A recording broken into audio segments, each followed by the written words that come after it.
പതിച്ചും ഒക്കെ ഓരോന്ന് വാങ്ങിച്ചെന്ന് പറഞ്ഞ് ഇങ്ങോട്ട് ചോദിക്കാൻ വരണ്ട. എനിക്കറിയാം അവർക്ക് ചെയ്യാനും പറ്റത്തില്ല. കാരണം സെറ്റിൽമെന്റ് ഡീഡിൽ കൂടെ ഇത് പകത്തേക്കുന്നത്. അവർക്ക് എന്തോ കഥകൾ ഉണ്ടാക്കുന്ന അമ്മയ്ക്ക് അവളോടൊക്കെ സ്നേഹക്കൂടുതൽ കാരണം അമ്മ അങ്ങ് എഴുതി കൊടുത്തത്. എന്താ സ്നേഹക്കൂടുതലാ? നമുക്കറിയത്തില്ല. സ്നേഹക്കൂടുതൽ കൊണ്ടങ്ങ് അമ്മയെല്ലാം അങ്ങ് എഴുതി കൊടുത്തത്. അമ്മയുടെ കാലശേഷമുള്ള സാധനം 10 ഇതും 10 ആയിരിക്കും. എങ്ങനെയൊക്കെയാ കഥ ഉണ്ടാക്കുന്നത്? ഇങ്ങനത്തെ കഥയൊന്നും ഞാൻ ഉണ്ടാക്കിയിട്ടില്ല. എനിക്ക് ആ കഥയൊന്നും അറിയത്തില്ല. എന്നോട് ഇങ്ങനത്തെ കഥയും പറയണ്ട. തന്തയിലെ കച്ചവടന്മാരെ കാണിക്കുന്ന കഥകളൊന്നും എനിക്കറിയത്തില്ല.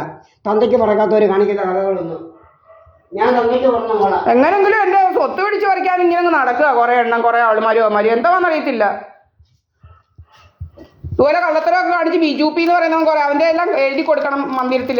ഇങ്ങനെ നടക്കുക. ഇനിയിപ്പോൾ എൻ്റെ സ്വത്തെ പിടിക്കാൻ ഇങ്ങനെ നടക്കുക. കണ്ട രീതിയിൽ കെട്ട രീതിയിലൊക്കെ കാശ് വേണമെന്ന് പറഞ്ഞ് നടക്കുന്ന കുറേ അമ്മമാരും ആൾമാരും. പിന്നെ എന്നെ എന്തൊക്കെയോ ഒന്ന് സ്വാമി 8ന്റെ പണി തരും. പല പല ഭീഷണികളാണ് എനിക്ക്. പല പല ഭീഷണിയാണ്. എന്നെ 8ന്റെ പണി തന്നു ഇതാക്കി.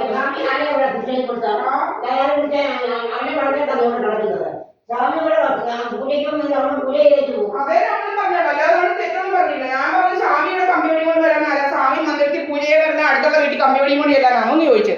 ഇവിടെ നിന്ന് നമ്മുടെ വീട്ടിലാണ് ചോദിച്ചത്. അത് സ്വാമി കേട്ടെന്ന് പോലും. അതിന് തെറ്റുമല്ല പറഞ്ഞോ. അവനെ സ്വാമിയെ വല്ല ചീത്തയും പറഞ്ഞു. ഒന്നും പറഞ്ഞില്ല. ഇങ്ങനെ പറഞ്ഞത് സ്വാമി അവിടെ പൂജയും ചെയ്യുന്നോണ്ട് വരണമെങ്കിൽ സ്വാമി അവിടെ പൂജയ്ക്കാണ് വരുന്നത്. അല്ലാതെ ഇവിടെ കമ്പിയോടി കൊണ്ട് വരാനാണോ സ്വാമി വരുന്നത്? പിന്നെ സ്വത്തായി എന്താ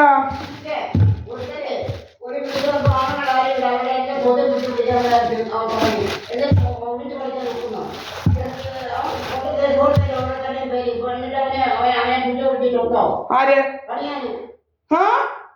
അവനിങ്ങനെ നടക്കും. അവനാരാ നമ്മുടെ ഇവിടുത്തെ കാര്യങ്ങൾ തീരുമാനം? ഇവൻ കണിയാന്. ഇവൻ സൽപ്പവല്ലിയുടെ വീട്ടിൽ വന്ന് കയറിയിട്ടുണ്ടെ അവിടെ ഭരിച്ചാൽ മതി. ഇവൻ സഹദേവമന്ദിരത്തിൽ കയറി ഭരിക്കാൻ ഇവനാരാ?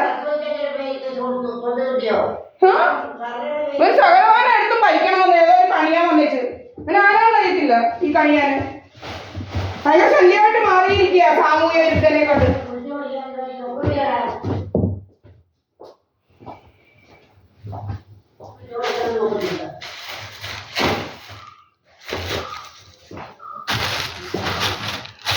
ഞാൻ വിൽക്കും. പല പല കഥകളാണ് ഞാൻ വിൽക്കും പോലും.